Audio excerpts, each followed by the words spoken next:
reka gucika intege, reka no kwiheba no kurambirwa n'iminsi yo kubabazwa mu gihe bavuga ko bitagishobotse, ubwo nibwo Imana ivuga we.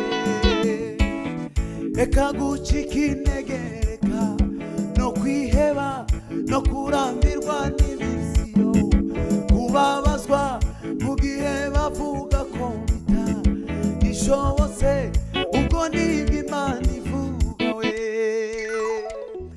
Imana nihutiraho ninakereza, ikora ku mwanya wayo, igasubiza hageze. Imana nihutiraho ninakereza, ikora ku mwanya